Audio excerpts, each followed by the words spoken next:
ജീവിക്കുന്ന ഒരു മനുഷ്യന് ഒരു ലക്ഷ്യവും ഒരു സെൻസ് ഓഫ് മീനിങ് ഒക്കെ ആവശ്യമില്ലേ? ഇല്ലാതെ ഒരാൾക്ക് ജീവിക്കാൻ പറ്റുമോ? ജീവിതത്തിനെ പറ്റി അറിഞ്ഞുകൂടാതിരുന്ന കാലത്തായിരുന്നു അത്തരത്തിലുള്ള ആശയങ്ങൾ ആവശ്യമായിട്ട് വരുന്നത്. ജീവിതം വളരെ പ്രഷ്യസ് ആണെന്ന് തിരിച്ചറിയുന്നിടത്താണ് നമ്മൾ ഇന്നുള്ളത്. അതുകൊണ്ട് ജീവിച്ചിരിക്കുക എന്ന് പറയുന്നതാണ് പ്രഷ്യസ്. അതുകൊണ്ട് തന്നെയാണ് ജീവൻ തന്നെ ജീവിച്ചിരിക്കുക എന്ന് പറയുന്നത് തന്നെയാണ് കേന്ദ്രം. അതിനൊരു മീനിങ്, വേറെ മീനിങ് ആവശ്യമില്ല.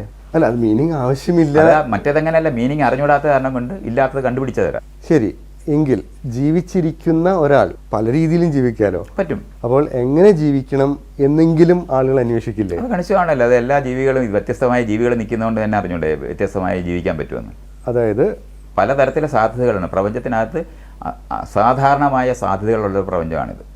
ആ പ്രപഞ്ചത്തിനെ നമ്മൾ അങ്ങനെ മനസ്സിലാക്കുമ്പോൾ വ്യത്യസ്തമായി ജീവിക്കാൻ പറ്റും എന്നുള്ള അറിവാണ് വ്യത്യസ്ത ജീവികളെ ഉൽപ്പാദിപ്പിച്ചത്. അല്ലാതെ ഒരു ജീവിതം ശരിയാണ് മറ്റേ ജീവിതം തെറ്റാണെന്നല്ല മനസ്സിലാക്കുന്നത്. വ്യത്യസ്തമായ ശരികളുണ്ട്.